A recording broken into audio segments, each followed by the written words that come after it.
Alcohol. Why not? Alcohol is legal and socially accepted, but it's not harmless.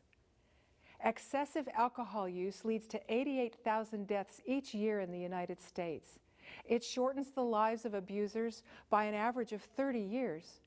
England's government guidelines now state that there is no safe level of alcohol consumption. 1 out of 3 people who use alcohol do so excessively. If you had a dog that bit 1 out of 3 people who came to your house, would you keep it? A large-scale study showed that women having just 3 drinks a week significantly increased their risk of breast cancer. Other risks of alcohol consumption include increased risks for cancers of the mouth, throat, colon, and liver, irritation of the digestive tract, and increased ulcers and pancreatitis. In this study from Scotland, moderate drinkers showed double the risk of stroke compared with non-drinkers, and a sharp increase in free radical activity linked to heart and liver damage. Alcohol molecules are tiny and soluble in both fat and water. They easily permeate almost all parts of the body, including the frontal lobe of the brain, which governs problem solving, impulse control, and behavior.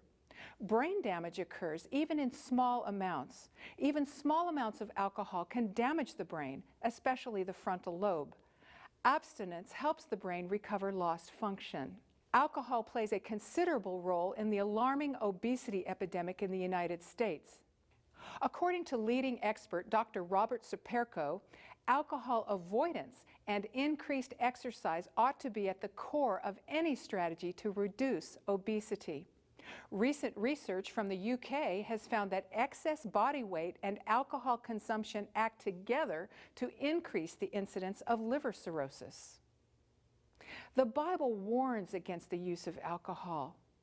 It says, "Don't look at the wine when it is red, fermented, when it sparkles in the cup, when it goes down smoothly. In the end, it bites like a snake and poisons like a viper." At the wedding feast in Cana, Jesus turned multiple gallons of water into sweet, fresh juice, not intoxicating wine. Addiction has hijacked the brains of thousands and changed it in many ways, but there is hope and help for alcohol addiction. First, admit you have a problem. Admitting a problem is the first step in solving it. Second, get help. That help may be in the form of treatment centers, counseling, group support, or pastoral care, or all of the above. Alcohol affects physical and mental health. Seek help to begin your freedom journey. Your likelihood of success is much greater when you reach out for help. If you are fighting an alcohol or any addiction, work closely with your healthcare team and support group. Your mind, mood, stress levels, and behavior are powerfully influenced by the food you eat, so fight smart. Focus on fresh food. Reduce sugar and processed foods. Drink plenty of water. Nix caffeine and tobacco. They're the bad habit glue. Enjoy a daily dose of fresh leafy greens, wholesome vegetables, and fresh fruit. Reduce animal fat and added sugar, and power up with wholesome whole grains, beans, and legumes. Food is medicine. These foods will work to dial down brain-damaging inflammation, lower stress, and increase energy. Plus, lower stress and speed healing by establishing regular hours for sleep, and get daily fresh air and exercise. Fitness training and aerobic exercise has helped thousands of people overcome all types of addictions by reducing cravings, improving mood and alertness, and lowering the risk of relapse.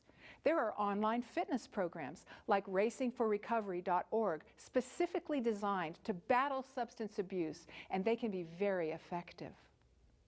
And importantly, focus on positive relationships and healthy choices at social events. Interact with those who have found freedom and who model healthy thinking and living.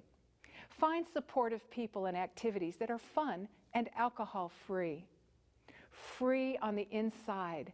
Imagine Just imagine joy, recovery, healthy relationships. It's true. You can't, but God can. With man, this is impossible, but with God, all things are possible. God is the divine healer of all who come to him. Come to him just as you are. Jesus says, "Come to me, you that labor and are heavy laden, and I will give you rest." The promise is, "Your right hand shall lead me, and your right hand shall hold me." With God's promises, power, and plan, millions have overcome addictions, embarked on a new journey and a new life, and you can be one of them. God will guide you step by step, one day at a time. Your desire for freedom and change is from the Holy Spirit. God will create in you a new heart, new desires, a new attitude, and a new life. Will you ask him just now? Jesus is waiting to set you free.